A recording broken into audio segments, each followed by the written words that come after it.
ಓಂ ಶಾಂತಿ. ಇಂದಿನ ದಿನಾಂಕ 6/11/2024. ಪ್ರಾರ್ಥ ಮುರುಳಿ ಬಾಪ್ತಾದ ಮಧುಬನ. ಮಧುರ ಮಕ್ಕಳೇ, ತಂದೆಯ ದೃಷ್ಟಿಯು ಹದ್ದು, ಮಿತಿ ಮತ್ತು ಬೇಹದ್ದಿನಿಂದ ದೂರವಿರುತ್ತದೆ. ನೀವು ಸಹ ಹದ್ದು, ಸತ್ಯಯುಗ, ಬೇಹದ್ದಿನಿಂದ ಕಲಿಯುಗ ದೂರ ಹೋಗಬೇಕಾಗಿದೆ. ಪ್ರಶ್ನೆ: ಶ್ರೇಷ್ಠಾತಿ ಶ್ರೇಷ್ಠ ಜ್ಞಾನರತ್ನಗಳ ಧಾರಣೆಯು ಯಾವ ಮಕ್ಕಳಲ್ಲಿ ಚೆನ್ನಾಗಿ ಆಗುತ್ತದೆ? ಉತ್ತರ: ಯಾರ ಬುದ್ಧಿಯೋಗವು ಒಬ್ಬ ತಂದೆಯ ಜೊತೆ ಇರುತ್ತದೆ, ಪವಿತ್ರವಾಗಿರುತ್ತಾರೆ, ಅವರಿಗೆ ಜ್ಞಾನರತ್ನಗಳ ಧಾರಣೆಯು ಬಹಳ ಚೆನ್ನಾಗಿ ಆಗುತ್ತದೆ. ಈ ಜ್ಞಾನಕ್ಕಾಗಿ ಶುದ್ಧವಾದ ಪಾತ್ರೆಯೂ ಬೇಕಾಗಿದೆ. ಉಲ್ಟಾ ಸುಲ್ಟಾ ಸಂಕಲ್ಪವು ಸಮಾಪ್ತಿಯಾಗಬೇಕಾಗಿದೆ. ತಂದೆಯ ಜೊತೆ ಸಂಬಂಧವನ್ನು ಜೋಡಿಸುತ್ತಾ ಪಾತ್ರೆಯು ಶುದ್ಧವಾದಾಗ ರತ್ನಗಳು ನಿಲ್ಲಲು ಸಾಧ್ಯವಾಗುತ್ತದೆ. ಓಂ ಶಾಂತಿ. ಮಧುರಾತಿ ಮಧುರ ಆತ್ಮಿಕ ಮಕ್ಕಳಿಗೆ ಆತ್ಮಿಕ ತಂದೆಯು ಕುಳಿತು ಪ್ರತಿನಿತ್ಯವೂ ತಿಳಿಸುತ್ತಾರೆ. ಈ ಸೃಷ್ಟಿ ಚಕ್ರವು ಜ್ಞಾನ, ಭಕ್ತಿ ಹಾಗೂ ವೈರಾಗ್ಯದಿಂದ ಮಾಡಲ್ಪಟ್ಟಿದೆ ಎಂದು ಮಕ್ಕಳಿಗೆ ತಿಳಿಸಲಾಗಿದೆ. ನೀವು ಮಕ್ಕಳು ಹದ್ದು ಹಾಗೂ ಬೇಹದ್ದಿನಿಂದ ದೂರ ಹೋಗಬೇಕಾಗಿದೆ ಎಂದು ಬುದ್ಧಿಯಲ್ಲಿ ಜ್ಞಾನವಿರಬೇಕಾಗಿದೆ. ತಂದೆಯಂತೂ ಹದ್ದು ಹಾಗೂ ಬೇಹದ್ದಿನಿಂದ ದೂರವಿದ್ದಾರೆ ಎಂಬುದರ ಅರ್ಥವನ್ನು ಸಹ ತಿಳಿಯಬೇಕಾಗಿದೆ. ಆತ್ಮಿಕ ತಂದೆಯು ಕುಳಿತು ತಿಳಿಸುತ್ತಾರೆ. ಜ್ಞಾನ, ಭಕ್ತಿ, ನಂತರ ವೈರಾಗ್ಯವೆಂಬ ವಿಚಾರವನ್ನು ತಿಳಿಸಬೇಕು. ಜ್ಞಾನವನ್ನು ದಿನವೆಂದು ಕರೆಯಲಾಗುವುದು. ಆಗ ಹೊಸ ಪ್ರಪಂಚವಿರುತ್ತದೆ. ಅಲ್ಲಿ ಈ ಭಕ್ತಿ ಎಂಬ ಅಜ್ಞಾನವಿರುವುದಿಲ್ಲ. ಅದು ಹದ್ದಿನ ಪ್ರಪಂಚವಾಗಿದೆ, ಏಕೆಂದರೆ ಅಲ್ಲಿ ಕಡಿಮೆ ಜನರಿರುತ್ತಾರೆ. ನಂತರ ನಿಧಾನವಾಗಿ ವೃದ್ಧಿಯಾಗುತ್ತದೆ. ಅರ್ಧ ಸಮಯದ ನಂತರ ಭಕ್ತಿಯು ಪ್ರಾರಂಭವಾಗುತ್ತದೆ. ಅಲ್ಲಿ ಸತ್ಯಯುಗ ಸನ್ಯಾಸ ಧರ್ಮವಿರುವುದಿಲ್ಲ. ಅಲ್ಲಿ ಸನ್ಯಾಸ ಅಥವಾ ತ್ಯಾಗವಿರುವುದಿಲ್ಲ. ನಂತರ ಸೃಷ್ಟಿಯು ವೃದ್ಧಿಯಾಗುತ್ತದೆ. ಮೇಲಿನಿಂದ ಆತ್ಮಗಳು ಬರುತ್ತವೆ. ಇಲ್ಲಿ ವೃದ್ಧಿಯಾಗುತ್ತಿರುತ್ತದೆ. ಹದ್ದಿನಲ್ಲಿ ಪ್ರಾರಂಭವಾದದ್ದು ಬೇಹದ್ದಿನಲ್ಲಿ ಹೊರಟು ಹೋಗುತ್ತದೆ. ತಂದೆಗಂತೂ ಹದ್ದು ಹಾಗೂ ಬೇಹದ್ದಿನಿಂದ ದೃಷ್ಟಿಯು ದೂರ ಹೋಗುತ್ತದೆ. ಹದ್ದಿನಲ್ಲಿ ಎಷ್ಟೊಂದು ಕಡಿಮೆ ಜನರಿರುತ್ತಾರೆಂದು ನೀವು ತಿಳಿದುಕೊಂಡಿದ್ದೀರಿ. ನಂತರ ರಾವಣ ರಾಜ್ಯದಲ್ಲಿ ಎಷ್ಟೊಂದು ವೃದ್ಧಿಯಾಗುತ್ತದೆ. ಈಗ ನೀವು ಹದ್ದು ಹಾಗೂ ಬೇಹದ್ದಿನಿಂದ ದೂರ ಹೋಗಬೇಕು. ಸತ್ಯಯುಗದಲ್ಲಿ ಎಷ್ಟು ಚಿಕ್ಕ ಪ್ರಪಂಚವಿರುತ್ತದೆ. ಅಲ್ಲಿ ಸನ್ಯಾಸ ಅಥವಾ ವೈರಾಗ್ಯ ಮೊದಲಾದವುಗಳಿರುವುದಿಲ್ಲ. ದ್ವಾಪರದ ನಂತರದಿಂದ ಅನ್ಯ ಧರ್ಮಗಳು ಪ್ರಾರಂಭವಾಗುತ್ತದೆ. ಸನ್ಯಾಸ ಧರ್ಮವು ಪ್ರಾರಂಭವಾಗಿ ಮನೆಮಠವನ್ನೇ ಸನ್ಯಾಸ ಮಾಡುತ್ತಾರೆ. ಅದು ಹಠಯೋಗ ಹಾಗೂ ಹದ್ದಿನ ಸನ್ಯಾಸವಾಗಿದೆ. ಕೇವಲ ಮನೆಮಠವನ್ನು ಬಿಟ್ಟು ಕಾಡಿಗೆ ಹೊರಟು ಹೋಗುತ್ತಾರೆ. ದ್ವಾಪರದಿಂದ ಭಕ್ತಿಯು ಪ್ರಾರಂಭವಾಗುತ್ತದೆ. ಜ್ಞಾನವಂತೂ ಇರುವುದಿಲ್ಲ. ಜ್ಞಾನವೆಂದರೆ ಸತ್ಯಯುಗ, ತ್ರೇತಾಯುಗದಲ್ಲಿ ಸುಖವಿರುತ್ತದೆ. ದ್ವಾಪರ ಕಲಿಯುಗದಲ್ಲಿ ಅಜ್ಞಾನ ಹಾಗೂ ದುಃಖವಿರುತ್ತದೆ. ಇದನ್ನು ನೀವು ಬಹಳ ಚೆನ್ನಾಗಿ ತಿಳಿದುಕೊಳ್ಳಬೇಕು. ನಂತರ ದುಃಖ ಹಾಗೂ ಸುಖದಿಂದ ದೂರ ಹೋಗಬೇಕಾಗಿದೆ. ಹದ್ದು ಹಾಗೂ ಬೇಹದ್ದಿನಿಂದ ದೂರ ಹೋಗಬೇಕಾಗಿದೆ. ಮನುಷ್ಯರು ಸಹ ಆಕಾಶ ಮತ್ತು ಸಮುದ್ರವು ಎಲ್ಲಿಯವರೆಗೆ ಇದೆಯೆಂದು ಸಂಶೋಧನೆ ಮಾಡುತ್ತಾರೆ. ಎಷ್ಟೇ ಪ್ರಯತ್ನಪಟ್ಟರೂ ಅಂತ್ಯವನ್ನು ತಿಳಿಯಲು ಆಗುವುದಿಲ್ಲ. ವಿಮಾನದಲ್ಲಿಯೂ ಹೋಗುತ್ತಾರೆ. ಅಂತ್ಯವನ್ನು ತಲುಪಿ ಮತ್ತೆ ಹಿಂತಿರುಗಲು ಅಷ್ಟೊಂದು ಪೆಟ್ರೋಲ್ ಬೇಕಲ್ಲವೇ?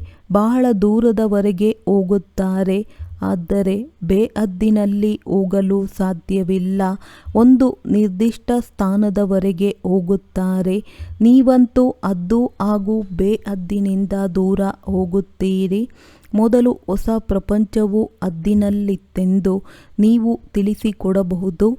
ಅಲ್ಲಿ ಬಹಳ ಕಡಿಮೆ ಮನುಷ್ಯರಿರುತ್ತಾರೆ. ಅದನ್ನು ಸತ್ಯಯುಗವೆಂದು ಕರೆಯಲಾಗುವುದು. ನೀವು ಮಕ್ಕಳಲ್ಲಿ ರಚನೆಯ ಆದಿ, ಮಧ್ಯ, ಅಂತ್ಯದ ಜ್ಞಾನವಿರುತ್ತದೆ. ಈ ಜ್ಞಾನವು ಬೇರೆ ಯಾರಲ್ಲಿಯೂ ಇಲ್ಲ. ನಿಮಗೆ ತಿಳಿಸಿಕೊಡುವಂಥವರು ತಂದೆಯಾಗಿದ್ದಾರೆ. ಅವರು ಹದ್ದು ಹಾಗೂ ಬೇಹದ್ದಿನಿಂದ ದೂರವಿದ್ದಾರೆ. ತಂದೆಯ ವಿನಃ ಬೇರೆ ಯಾರೂ ಸಹ ತಿಳಿಸಿಕೊಡಲು ಸಾಧ್ಯವಿಲ್ಲ. ರಚನೆಯ ಆದಿ ಮಧ್ಯ ಅಂತ್ಯದ ಜ್ಞಾನವನ್ನು ತಿಳಿಸುತ್ತಾರೆ. ನಂತರ ಇದರಿಂದಲೂ ದೂರ ಹೋಗಿ ಎಂದು ಹೇಳುತ್ತಾರೆ. ಅಲ್ಲಂತೂ ಆಕಾಶ ಏನೂ ಇರುವುದಿಲ್ಲ. ಎಷ್ಟೊಂದು ದೂರ ಹೋಗುತ್ತಾರೆ. ಇದನ್ನು ಹದ್ದು ಹಾಗೂ ಬೇಹದ್ದಿನಿಂದ ದೂರವೆಂದು ಕರೆಯಲಾಗುವುದು. ಇದರ ಅಂತ್ಯವನ್ನು ಯಾರೂ ಸಹ ತಿಳಿಯಲು ಸಾಧ್ಯವಿಲ್ಲ. ಆದ್ದರಿಂದ ಬೇಅಂತೆಂದು ಹೇಳುತ್ತಾರೆ. ಬೇಅಂತೆಂದು ಹೇಳುವುದು ಸಹಜವಾಗಿದೆ. ಆದರೆ ಅಂತ್ಯದ ಅರ್ಥವನ್ನು ತಿಳಿದುಕೊಳ್ಳಬೇಕಾಗಿದೆ. ಈಗ ನಿಮಗೆ ತಂದೆಯು ತಿಳುವಳಿಕೆಯನ್ನು ಕೊಡುತ್ತಾರೆ. ತಂದೆಯು ತಿಳಿಸುತ್ತಾರೆ, ನಾನು ಅದನ್ನು ತಿಳಿದುಕೊಂಡಿದ್ದೇನೆ, ಬೇಅದ್ದನ್ನು ತಿಳಿದುಕೊಂಡಿದ್ದೇನೆ. ಯಾವ ಯಾವ ಧರ್ಮವು ಯಾವ ಯಾವ ಸಮಯದಲ್ಲಿ ಸ್ಥಾಪನೆಯಾಯಿತು. ದೃಷ್ಟಿಯು ಸತ್ಯಯುಗದ ಹದ್ದಿನ ಕಡೆ ಹೋಗುತ್ತದೆ. ನಂತರ ಬೇಹದ್ದಿನ ಕಲಿಯುಗದ ಕಡೆ ಬರುತ್ತದೆ. ನಂತರ ನಾವು ಅವುಗಳಿಗಿಂತಲೂ ದೂರ ಹೋಗುತ್ತೇವೆ. ಅಲ್ಲಿ ಏನೂ ಇರುವುದಿಲ್ಲ. ಸೂರ್ಯ ಚಂದ್ರರ ಮೇಲೆ ಹೋಗುತ್ತೇವೆ. ಅಲ್ಲಿ ನಮ್ಮ ಶಾಂತಿಧಾಮ ಮಧುರ ಮನೆ ಇದೆ. ನಿಮ್ಮ ಸತ್ಯಯುಗವು ಮಧುರ ಮನೆಯಾಗಿದೆ. ಅಲ್ಲಿ ಶಾಂತಿಯೂ ಇದೆ, ರಾಜ್ಯಭಾಗ್ಯದ ಸುಖವೂ ಇದೆ. ಎರಡೂ ಇದ್ದೇ ಇರುತ್ತದೆ. ಮನೆಗೆ ಹೋದಾಗ ಅಲ್ಲಿ ಕೇವಲ ಶಾಂತಿ ಇರುತ್ತದೆ. ಸುಖದ ಹೆಸರನ್ನು ತೆಗೆದುಕೊಳ್ಳುವುದಿಲ್ಲ. ಈಗ ನೀವು ಶಾಂತಿಯ ಸ್ಥಾಪನೆ ಮಾಡುತ್ತಿದ್ದೀರಿ. ಸುಖ ಶಾಂತಿಯ ಸ್ಥಾಪನೆಯಾಗುತ್ತಿದೆ. ಅಲ್ಲಂತೂ ಶಾಂತಿಯೂ ಇದೆ, ಸುಖವೂ ಇದೆ. ಮೂಲವತನದಲ್ಲಿ ಸುಖದ ಮಾತಿರುವುದಿಲ್ಲ. ಅರ್ಧ ಕಲ್ಪ ನಿಮ್ಮ ರಾಜ್ಯವು ನಡೆಯುತ್ತದೆ. ಅರ್ಧ ಕಲ್ಪದ ನಂತರ ರಾವಣ ರಾಜ್ಯವು ಬರುತ್ತದೆ. ಪಂಚವಿಕಾರಗಳಿಂದ ಅಶಾಂತಿಯೂ ಬರುತ್ತದೆ. 2500 ವರ್ಷಗಳು ನೀವು ರಾಜ್ಯಭಾರ ಮಾಡುತ್ತೀರಿ. 2500 ವರ್ಷಗಳ ನಂತರ ರಾವಣ ರಾಜ್ಯವು ಬರುತ್ತದೆ. ಅವರಂತೂ ಲಕ್ಷಾಂತರ ವರ್ಷಗಳೆಂದು ಬರೆದು ಬಿಟ್ಟಿದ್ದಾರೆ. ಹೇಗೆ ಒಮ್ಮೆಲೆ ಬುದ್ಧುಗಳನ್ನಾಗಿ ಮಾಡಿಬಿಟ್ಟಿದ್ದಾರೆ. ಕಲ್ಪದ 5000 ವರ್ಷಗಳನ್ನು ಲಕ್ಷಾಂತರ ವರ್ಷಗಳೆಂದು ಹೇಳುವುದು ತಿಳುವಳಿಕೆ ಇಲ್ಲದ ಮಾತೆಂದು ಹೇಳುವುದಲ್ಲವೇ? ಸ್ವಲ್ಪವೂ ಸಭ್ಯತೆ ಇಲ್ಲ. ದೇವತೆಗಳಲ್ಲಿ ಎಷ್ಟೊಂದು ದೈವಿ ಸಭ್ಯತೆ ಇತ್ತು. ಈಗ ಅದು ಅಸಭ್ಯತೆಯಾಗಿಬಿಟ್ಟಿದೆ. ಏನೂ ತಿಳಿದುಕೊಂಡಿಲ್ಲ. ಆಸುರಿ ಗುಣವು ಬಂದು ಬಿಟ್ಟಿದೆ. ಮೊದಲು ನೀವು ಸಹ ಏನೂ ತಿಳಿದುಕೊಂಡಿರಲಿಲ್ಲ. ಕಾಮ ಕಟಾರಿಯನ್ನು ನಡೆಸುವುದು ಆದಿ ಮಧ್ಯ ಅಂತ್ಯದಲ್ಲಿ ದುಃಖಿಯನ್ನಾಗಿ ಮಾಡುತ್ತದೆ. ಆದುದರಿಂದ ಅದನ್ನು ರಾವಣ ಸಂಪ್ರದಾಯವೆಂದು ಕರೆಯಲಾಗುವುದು. ರಾಮನು ಕಪಿಸೈನ್ಯವನ್ನು ಕಟ್ಟಿದನೆಂದು ತೋರಿಸುತ್ತಾರೆ. ತ್ರೇತಾಯುಗದಲ್ಲಿರುವಂತಹ ಕಪಿಸೈನ್ಯವನ್ನು ತೆಗೆದುಕೊಂಡನೆಂದು ತೋರಿಸುತ್ತಾರೆ. ತ್ರೇತಾಯುಗದಲ್ಲಿರುವಂತಹ ರಾಮನಿಗೆ ಕಪಿಸೈನ್ಯವು ಎಲ್ಲಿಂದ ಬಂದಿತು? ನಂತರ ರಾಮನ ಸೀತೆಯನ್ನು ಕದ್ದರೆಂದು ಹೇಳುತ್ತಾರೆ. ಇಂತಹ ಮಾತುಗಳು ಅಲ್ಲಿ ಇರುವುದೇ ಇಲ್ಲ. ಇಲ್ಲಿ ಜೀವ ಜಂತು ಮೊದಲಾದ 84 ಲಕ್ಷ ಯೋನಿಗಳು ಸತ್ಯಯುಗದಲ್ಲಿ ಇರುತ್ತವೆ ಏನು? ಇದೆಲ್ಲವೂ ಬೇಹದ್ದಿನ ನಾಟಕವನ್ನು ತಂದೆಯೇ ಕುಳಿತು ತಿಳಿಸುತ್ತಾರೆ. ಮಕ್ಕಳು ಎಷ್ಟೊಂದು ದುರಂದೇಶಿಗಳಾಗಬೇಕು. ಮೊದಲು ನಿಮಗೂ ಸಹ ತಿಳಿದಿರಲಿಲ್ಲ. ಮನುಷ್ಯರಾಗಿ ನಾಟಕವನ್ನು ತಿಳಿದಿಲ್ಲ. ಈಗ ಎಲ್ಲರಿಗಿಂತಲೂ ದೊಡ್ಡವರು ಯಾರೆಂದು ನೀವು ತಿಳಿದುಕೊಂಡಿದ್ದೀರಿ. ಶ್ರೇಷ್ಠಾತಿ ಶ್ರೇಷ್ಠ ಭಗವಂತನಾಗಿದ್ದಾರೆ. ನಿನ್ನ ಹೆಸರು ಶ್ರೇಷ್ಠ ಎಂದು ಶ್ಲೋಕದಲ್ಲಿ ಹೇಳುತ್ತಾರೆ. ಈಗ ಇದೆಲ್ಲವೂ ನಿಮ್ಮ ವಿನಃ ಯಾರ ಬುದ್ಧಿಯಲ್ಲಿಯೂ ಇಲ್ಲ. ನಿಮ್ಮಲ್ಲಿಯೂ ನಂಬರ್ ವಾರ್ ಇದ್ದಾರೆ. ತಂದೆಯು ಹದ್ದು ಹಾಗೂ ಬೇಹದ್ದು ಎರಡರ ರಹಸ್ಯವನ್ನು ತಿಳಿಸುತ್ತಾರೆ. ಅದಕ್ಕಿಂತಲೂ ದೂರ ಬೇರೇನೂ ಇಲ್ಲ. ಅದು ನೀವಾತ್ಮಗಳು ಇರುವಂತಹ ಸ್ಥಾನವಾಗಿದೆ. ಅದನ್ನು ಬ್ರಹ್ಮಾಂಡವೆಂದು ಕರೆಯಲಾಗುವುದು. ಅಲ್ಲಿ ನೀವು ಆಕಾಶ ತತ್ವದಲ್ಲಿ ಕುಳಿತಂತೆ ಇರುತ್ತದೆ. ಅದೇನು ಕಣ್ಣಿಗೆ ಕಾಣುತ್ತದೆ ಏನು? ರೇಡಿಯೋದಲ್ಲಿಯೂ ಸಹ ಆಕಾಶವಾಣಿ ಎಂದು ಹೇಳುತ್ತಾರೆ. ಈಗ ಈ ಆಕಾಶವಂತೂ ಬೇಅಂತಾಗಿದೆ. ಅದರ ಅಂತ್ಯವನ್ನು ತಿಳಿಯಲು ಸಾಧ್ಯವಿಲ್ಲ. ಆಕಾಶವಾಣಿ ಎಂದಾಗ ಮನುಷ್ಯರು ಏನೆಂದು ತಿಳಿಯುತ್ತಾರೆ? ಇವರ ಮುಖವು ಆಕಾಶವಿದ್ದಂತೆ, ಮುಖದಿಂದ ವಾಣಿ ಶಬ್ದ ಬರುತ್ತದೆ. ಇದಂತೂ ಸಾಮಾನ್ಯ ಮಾತಾಗಿದೆ. ಮುಖದಿಂದ ಬರುವ ಶಬ್ದಕ್ಕೆ ಆಕಾಶವಾಣಿ ಎಂದು ಕರೆಯಲಾಗುವುದು.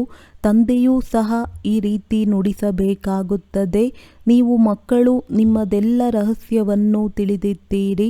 ನಿಮಗೆ ನಿಶ್ಚಯವೂ ಇದೆ. ಇದು ಬಹಳ ಸಹಜವಾಗಿದೆ. ಹೇಗೆ ನಾವಾತ್ಮಗಳಾಗಿದ್ದೇವೆಯೋ ಹಾಗೆಯೇ ತಂದೆಯು ಪರಮಾತ್ಮನಾಗಿದ್ದಾರೆ. ಶ್ರೇಷ್ಠಾತಿ ಶ್ರೇಷ್ಠ ಆತ್ಮನಾಗಿದ್ದಾರಲ್ಲವೇ? ಎಲ್ಲರಿಗೂ ತಮ್ಮ ತಮ್ಮದೇ ಆದಂಥ ಪಾತ್ರವು ಸಿಕ್ಕಿದೆ. ಎಲ್ಲರಿಗಿಂತಲೂ ಶ್ರೇಷ್ಠಾತಿ ಶ್ರೇಷ್ಠ ಭಗವಂತನಾಗಿದ್ದು, ನಂತರ ಪ್ರವೃತ್ತಿ ಮಾರ್ಗದ ಈ ಬ್ರಹ್ಮ ಸರಸ್ವತಿ ಜೋಡಿ ಮಣಿಗಳಾಗಿವೆ. ನಂತರ ನಂಬರ್ ವಾರ್ ಮಾಲೆಯು ಎಷ್ಟೊಂದು ಚಿಕ್ಕದಾಗಿದೆ ಎಂದು ನೋಡಿ. ಹೀಗೆ ಸೃಷ್ಟಿಯು ವೃದ್ಧಿಯಾಗುತ್ತಾ ಆಗುತ್ತಾ ಎಷ್ಟೊಂದು ದೊಡ್ಡದಾಗುತ್ತದೆ. ಎಷ್ಟೊಂದು ಕೋಟ್ಯಾಂತರ ಮಣಿಗಳು ಅರ್ಥಾತ್ ಆತ್ಮಗಳ ಮಾಲೆ ಇದೆ. ಇದೆಲ್ಲವೂ ವಿದ್ಯೆಯಾಗಿದೆ. ತಂದೆಯು ತಿಳಿಸುವುದನ್ನು ಬುದ್ಧಿಯಲ್ಲಿ ಚೆನ್ನಾಗಿ ಧಾರಣೆ ಮಾಡಿ. ವೃಕ್ಷದ ವಿಸ್ತಾರವನ್ನಂತೂ ನೀವು ಕೇಳುತ್ತಿರುತ್ತೀರಿ. ಬೀಜವು ಮೇಲಿದೆ. ಇದು ಭಿನ್ನವಾಗಿರುವ ವೃಕ್ಷವಾಗಿದೆ. ಇದರ ಆಯಸ್ಸು ಎಷ್ಟಿದೆ? ವೃಕ್ಷವು ವೃದ್ಧಿಯಾಗುತ್ತಾ ಇರುತ್ತದೆ ಎಂದು ಇಡೀ ದಿನ ಬುದ್ಧಿಯಲ್ಲಿರಬೇಕು. ಈ ಸೃಷ್ಟಿರೂಪಿ ಕಲ್ಪವೃಕ್ಷದ ಆಯಸ್ಸು ಸಂಪೂರ್ಣ ಯಥಾರ್ಥವಾಗಿದೆ. 5000 ವರ್ಷಗಳಲ್ಲಿ 1 ಸೆಕೆಂಡಿನ ವ್ಯತ್ಯಾಸವೂ ಆಗುವುದಿಲ್ಲ. ನೀವು ಮಕ್ಕಳ ಬುದ್ಧಿಯಲ್ಲಿ ಎಷ್ಟೊಂದು ಜ್ಞಾನವಿದೆ.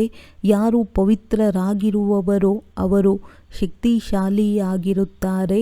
ಈ ಜ್ಞಾನವನ್ನು ಧಾರಣೆ ಮಾಡಲು ಚಿನ್ನದ ಪಾತ್ರೆಯೂ ಬೇಕಾಗಿದೆ. ಇದು ನಂತರ ಸಹಜವಾಗಿ ಬಿಡುತ್ತದೆ. ಹೇಗೆ ತಂದೆಗೂ ಸಹ ಸಹಜವಾಗಿದೆಯಲ್ಲವೇ? ನಂತರ ನಿಮ್ಮನ್ನು ಮಾಸ್ಟರ್ ಜ್ಞಾನಪೂರ್ಣರೆಂದು ಕರೆಯಲಾಗುವುದು.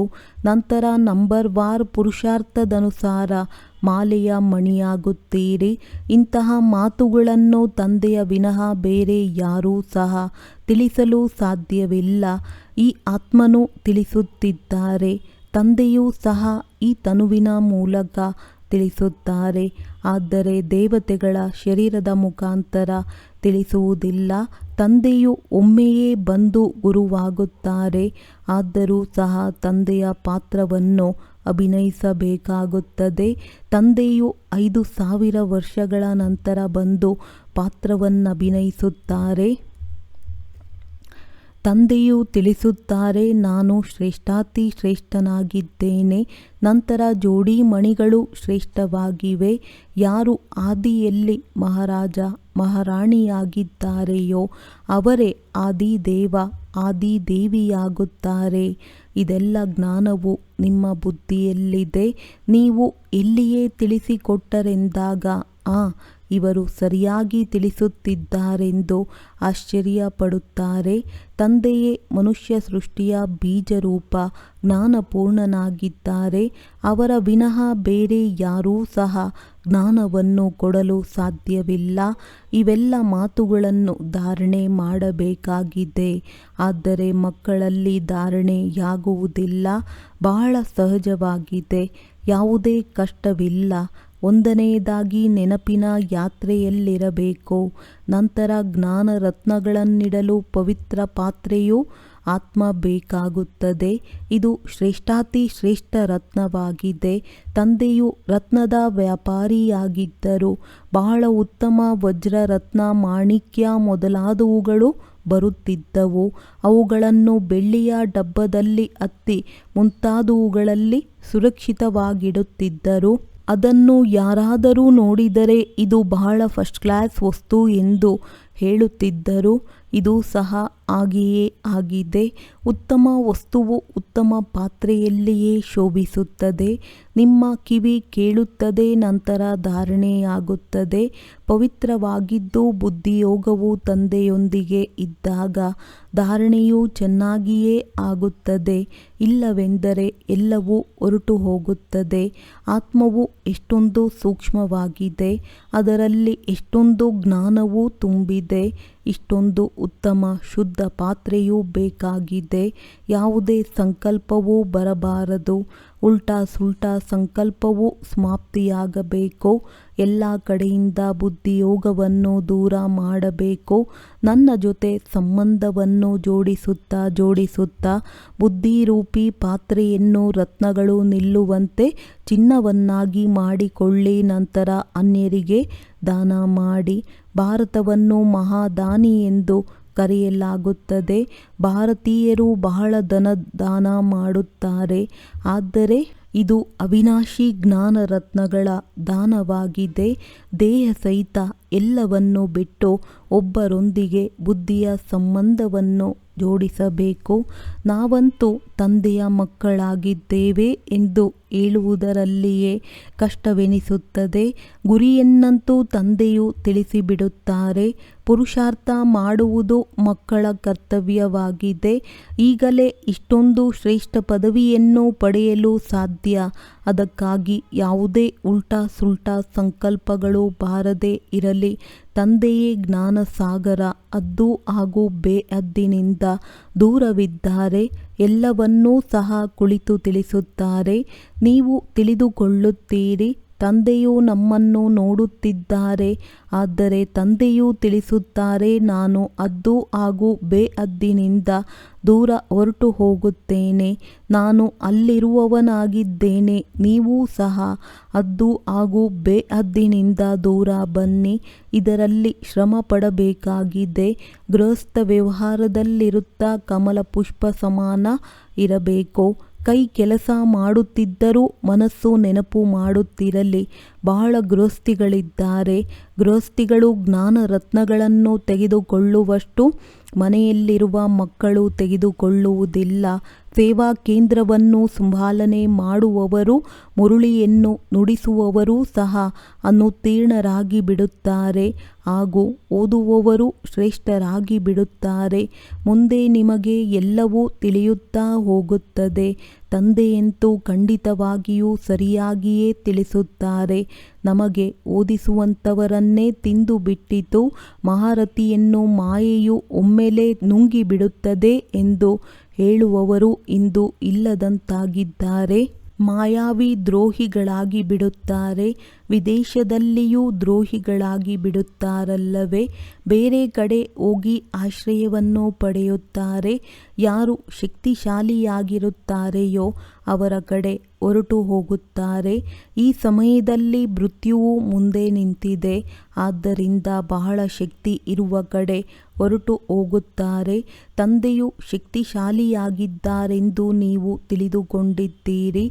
ತಂದೆಯು ಸರ್ವಶಕ್ತಿವಂತನಾಗಿದ್ದಾರೆ. ನಮಗೆ ಕಲಿಸುತ್ತಾ ವಿಶ್ವದ ಮಾಲೀಕರನ್ನಾಗಿ ಮಾಡಿಬಿಡುತ್ತಾರೆ. ಅಲ್ಲಿ ಎಲ್ಲವೂ ಸಹ ನಿಮಗೆ ಸಿಗುತ್ತದೆ. ಯಾವುದೇ ಅಪ್ರಾಪ್ತಿಯ ವಸ್ತುವು ಇರುವುದಿಲ್ಲ. ಅಲ್ಲಿ ಪುರುಷಾರ್ಥ ಮಾಡಿ ಪ್ರಾಪ್ತಿ ಮಾಡಿಕೊಳ್ಳುವಂತಹ ಯಾವುದೇ ಅಪ್ರಾಪ್ತಿಯ ವಸ್ತುಗಳು ಅಲ್ಲಿರುವುದಿಲ್ಲ. ನಿಮ್ಮ ಬಳಿ ಇಲ್ಲದಿರುವಂತಹ ಯಾವುದೇ ವಸ್ತುವು ಅಲ್ಲಿರುವುದಿಲ್ಲ. ಅದೂ ಸಹ ನಂಬರ್ವಾರ್ ಪುರುಷಾರ್ಥದನುಸಾರ ಪದವಿಯನ್ನು ಪಡೆಯುತ್ತೀರಿ. ಇಂತಹ ಮಾತುಗಳನ್ನು ತಂದೆಯ ವಿನಃ ಬೇರೆ ಯಾರೂ ಸಹ ತಿಳಿದುಕೊಂಡಿಲ್ಲ. ಎಲ್ಲರೂ ಪೂಜಾರಿಗಳಾಗಿದ್ದಾರೆ. ಬಲೆ ದೊಡ್ಡ ದೊಡ್ಡ ಶಂಕರಾಚಾರ್ಯ ಮೊದಲಾದವರು ಇದ್ದಾರೆ. ತಂದೆಯು ಅವರ ಮಹಿಮೆಯನ್ನು ಮಾಡುತ್ತಾರೆ. ಯಾವಾಗ ಅವರು ಸತೋಪ್ರಧಾನರಾಗಿರುತ್ತಾರೆಯೋ ಅವರ ಪವಿತ್ರತೆಯ ಶಕ್ತಿಯಿಂದ ಮೊದಲಿಗೆ ಭಾರತವನ್ನು ಕಾಪಾಡಲು ನಿಮಿತ್ತರಾಗುತ್ತಾರೆ. ಈಗಂತೂ ತಮೋಪ್ರಧಾನರಾಗಿದ್ದಾರೆ. ಅವರಲ್ಲಿ ಯಾವ ಶಕ್ತಿ ಇದೆ? ಈಗ ನೀವು ಪೂಜಾರಿಗಳಿಂದ ಪೂಜ್ಯರಾಗುವಂತಹ ಪುರುಷಾರ್ಥ ಮಾಡುತ್ತಿದ್ದೀರಿ. ಈಗ ನಿಮ್ಮ ಬುದ್ಧಿಯಲ್ಲಿ ಎಲ್ಲದರ ಜ್ಞಾನವೂ ಇದೆ. ಬುದ್ಧಿಯಲ್ಲಿ ಧಾರಣೆ ಇದ್ದು ನೀವು ಅನ್ಯರಿಗೆ ತಿಳಿಸಿಕೊಡುತ್ತೀರಿ. ತಂದೆಯನ್ನು ನೆನಪು ಮಾಡಿ. ತಂದೆಯೇ ಇಡೀ ವೃಕ್ಷದ ರಹಸ್ಯವನ್ನು ತಿಳಿಸುತ್ತಾರೆ. ಮಕ್ಕಳು ಸಹ ತಂದೆಯಂತೆಯೇ ಮಧುರರಾಗಬೇಕು. ಬಹಳ ಯುದ್ಧಗಳು ನಡೆಯುತ್ತದೆ ಎಲ್ಲವೇ. ಮಾಯೆಯ ಬಿರುಗಾಳಿಗಳು ಬಹಳ ಬರುತ್ತವೆ. ಎಲ್ಲವನ್ನೂ ಸಹನೆ ಮಾಡಿಕೊಳ್ಳಬೇಕಾಗುತ್ತದೆ. ತಂದೆಯ ನೆನಪಿನಲ್ಲಿರುವುದರಿಂದ ಎಲ್ಲ ಬಿರುಗಾಳಿಗಳು ಹೊರಟು ಹೋಗುತ್ತವೆ. ಆತಂ ತಾಯಿಯ ಆಟವನ್ನು ತೋರಿಸುತ್ತಾರಲ್ಲವೇ. ಬಾಯಿಗೆ ಉಂಗುರವನ್ನು ಹಾಕಿಕೊಂಡಾಗ ಮಾಯೆಯು ಹೊರಟು ಹೋಗುತ್ತಿತ್ತು. ತೆಗೆಯುವುದರಿಂದ ಮಾಯೆಯು ಬಂದು ಬಿಡುತ್ತಿತ್ತು. ಮುಟ್ಟಿದರೆ ಮುನಿ ಇರುತ್ತದೆ ಎಲ್ಲವೇ. ಕೈ ಸ್ಪರ್ಶ ಮಾಡಿದರೆ ಬಾಡಿ ಹೋಗುತ್ತದೆ. ಮಾಯೆಯೂ ಸಹ ಅಷ್ಟೇ ತೀವ್ರವಾಗಿದೆ. ಇಂತಹ ಶ್ರೇಷ್ಠ ವಿದ್ಯೆಯನ್ನು ಓದುತ್ತಾ ಕುಳಿತಿದ್ದ ಕಡೆ ಬೀಳುತ್ತಾರೆ. ಆದ್ದರಿಂದ ತಂದೆಯು ತಿಳಿಸುತ್ತಾರೆ, ತಮ್ಮನ್ನು ಆತ್ಮನೆಂದು ತಿಳಿದುಕೊಳ್ಳಿರಿ ಹಾಗೂ ಹದ್ದು ಮತ್ತು ಬೇಹದ್ದಿನಿಂದ ದೂರ ಹೋಗುತ್ತೀರಿ. ಶರೀರವೇ ಇಲ್ಲವೆಂದಾಗ ದೃಷ್ಟಿಯು ಎಲ್ಲಿಗೆ ಹೋಗುತ್ತದೆ? ಇಷ್ಟೊಂದು ಶ್ರಮ ಪಡಬೇಕಾಗುವುದು. ಇದನ್ನು ಕೇಳಿ ಆಶ್ಚರ್ಯ ಪಡಬಾರದಾಗಿದೆ. ಕಲ್ಪಕಲ್ಪವೂ ನಿಮ್ಮ ಪುರುಷಾರ್ಥ ನಡೆಯುತ್ತದೆ. ನೀವು ಭಾಗ್ಯವನ್ನು ರೂಪಿಸಿಕೊಳ್ಳುತ್ತೀರಿ. ತಂದೆಯು ತಿಳಿಸುತ್ತಾರೆ, ಓದಿರುವುದೆಲ್ಲವನ್ನೂ ಮರೆಯಿರಿ. ಬಾಕಿ ಎಂದಿಗೂ ಓದದ್ದೇ ಇರುವುದನ್ನು ಕೇಳಿ ಹಾಗೂ ನೆನಪು ಮಾಡಿ. ಇದನ್ನು ಭಕ್ತಿ ಮಾರ್ಗವೆಂದು ಕರೆಯಲಾಗುವುದು.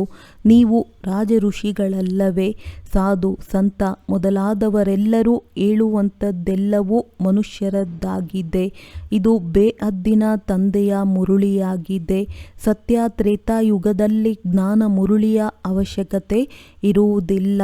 ಅಲ್ಲಿ ಜ್ಞಾನ ಹಾಗೂ ಭಕ್ತಿಯ ಅವಶ್ಯಕತೆ ಇಲ್ಲ. ಈ ಜ್ಞಾನವು ನಿಮಗೆ ಈಗ ಸಿಗುತ್ತದೆ. ನಿಮಗೆ ಈ ಜ್ಞಾನವು ಸಂಗಮ ಯುಗದಲ್ಲಿಯೇ ಸಿಗುತ್ತದೆ ಹಾಗೂ ಕೊಡುವವರು ತಂದೆಯೇ ಆಗಿದ್ದಾರೆ. ಒಳ್ಳೆಯದು. ಮಧುರಾತಿ ಮಧುರ ಅಗಲಿ ಹೋಗಿ ಮರಳಿ ಸಿಕ್ಕಿರುವಂತಹ ಮಕ್ಕಳಿಗೆ ಪ್ರೀತಿಯ ಮಾತ್ಪಿತಾ ಬಾಪ್ದಾದಾರವರ ನೆನಪು, ಪ್ರೀತಿ ಹಾಗೂ ನಮಸ್ತೆ. ಆತ್ಮೀಯ ಮಕ್ಕಳಿಗೆ ಆತ್ಮೀಯ ತಂದೆಯ ನಮಸ್ತೆ. ಧಾರಣೆಗಾಗಿ ಮುಖ್ಯ ಸಾರ. ಬುದ್ಧಿಯಲ್ಲಿ ಜ್ಞಾನ ರತ್ನಗಳ ಧಾರಣೆ ಮಾಡಿ ದಾನ ಮಾಡಬೇಕಾಗಿದೆ.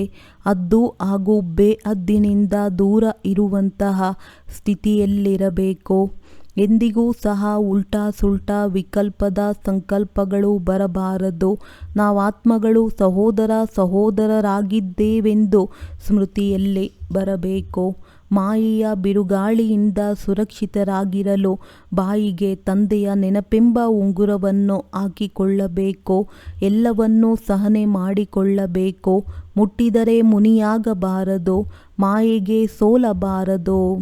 ವರದಾನ: ಸದಾ ಒಬ್ಬರ ಸ್ನೇಹದಲ್ಲಿ ಸಮಾವೇಶವಾಗಿರುತ್ತಾ ಒಬ್ಬ ತಂದೆಯನ್ನು ಆಶ್ರಯ ಮಾಡಿಕೊಂಡಿರುವ ಸರ್ವ ಆಕರ್ಷಣೆಗಳಿಂದ ಮುಕ್ತ ಭವ. ಯಾವ ಮಕ್ಕಳು ಒಬ್ಬ ತಂದೆಯ ಸ್ನೇಹದಲ್ಲಿ ಸಮಾವೇಶವಾಗಿರುತ್ತಾರೆ ಅವರು ಸರ್ವ ಪ್ರಾಪ್ತಿಗಳಿಂದ ಸಂಪನ್ನ ಮತ್ತು ಸಂತುಷ್ಟರಾಗಿರುತ್ತಾರೆ. ಅವರನ್ನು ಯಾವುದೇ ಪ್ರಕಾರದ ಆಶ್ರಯ ಆಕರ್ಷಣೆ ಮಾಡಲು ಸಾಧ್ಯವಿಲ್ಲ. ಅವರು ಸಹಜವಾಗಿ ಒಬ್ಬ ತಂದೆಯ ವಿನಃ ಬೇರೆ ಯಾರೂ ಇಲ್ಲ. ಈ ಅನುಭೂತಿಯಾಗುವುದು. ಅವರಿಗೆ ಒಬ್ಬ ತಂದೆಯೇ ಸಂಸಾರವಾಗಿರುತ್ತಾರೆ. ಒಬ್ಬ ತಂದೆಯ ಮೂಲಕವೇ ಸರ್ವ ಸಂಬಂಧದ ರಸದ ಅನುಭವವಾಗುವುದು. ಅವರಿಗೆ ಸರ್ವ ಪ್ರಾಪ್ತಿಗಳ ಆಧಾರ ಒಬ್ಬ ತಂದೆಯೇ ಆಗಿದ್ದಾರೆ ವಿನಃ ವೈಭವ ಅಥವಾ ಸಾಧನಗಳಿಂದ ಸಹಜವಾಗಿ ಆಕರ್ಷಣೆಗಳಿಂದ ಮುಕ್ತವಾಗಿರುತ್ತಾರೆ. ಸ್ಲೋಗನ್: ಪ್ರಕೃತಿಯನ್ನು ಪಾವನ ಮಾಡಬೇಕಾದರೆ ಸಂಪೂರ್ಣ ಲಗಾವ್ ಮುಕ್ತರಾಗಿ. ಒಳ್ಳೆಯದು. ಓಂ ಶಾಂತಿ.